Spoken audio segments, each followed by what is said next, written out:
Nobody believes in you. You've lost again and again and again. The lights are cut off, but you're still looking at your dream, reviewing it every day, and say to yourself, it's not over until I win. Life will yield to you. Now here's the next step. Repeat after me, please. It's possible. I can live my dream. It's necessary. I work on myself. Surround myself with winners. Become creative. It's me. I've got to make it happen. It's not over until I win.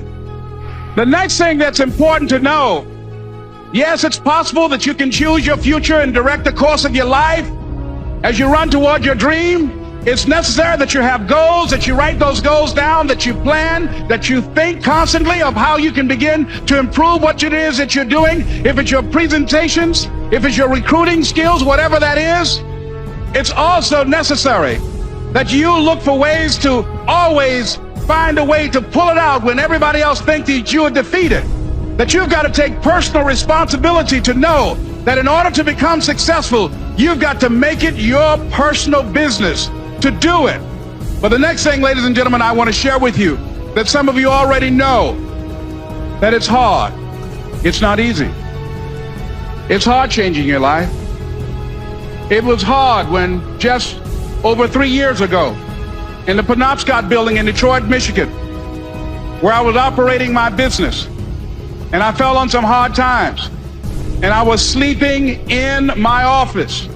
It was hard coming into the lobby, and the security said, "Excuse me, Mr. Brown, can we see you for a moment?" And I said, "Yes." And I walked up to the counter, and he gave me an envelope.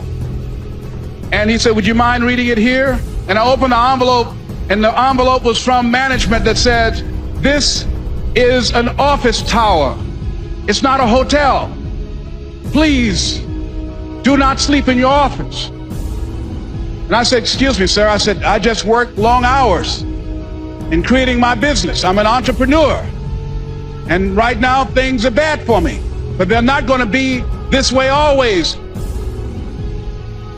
And I just asked for the opportunity to continue to operate like I'm doing. I'm not trying to make this my home." And it was hard coming through the lobby. And sometimes they would laugh. There's a guy talking about becoming successful. And look at him. He's bathing in the bathroom upstairs on the 21st floor. He sleeps on the floor. Him and 2 other dreamers up there. Look at him. It was hard, ladies and gentlemen, coming to speak to people. And I was facing financial difficulties in my own life. I was behind on my bills and my dreams, and I'm saying to them, you can live your dream. It was hard, ladies and gentlemen. It was very difficult to pick myself up each day believing that I could do it. There were times that I doubted myself. I said, "God, why is this happening to me? I'm just trying to take care of my children and my mother. I'm not trying to steal or rob from anybody.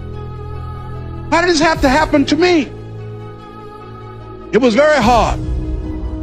And here's what I want to say to you. For those of you that have experienced some hardships, don't give up on your dream.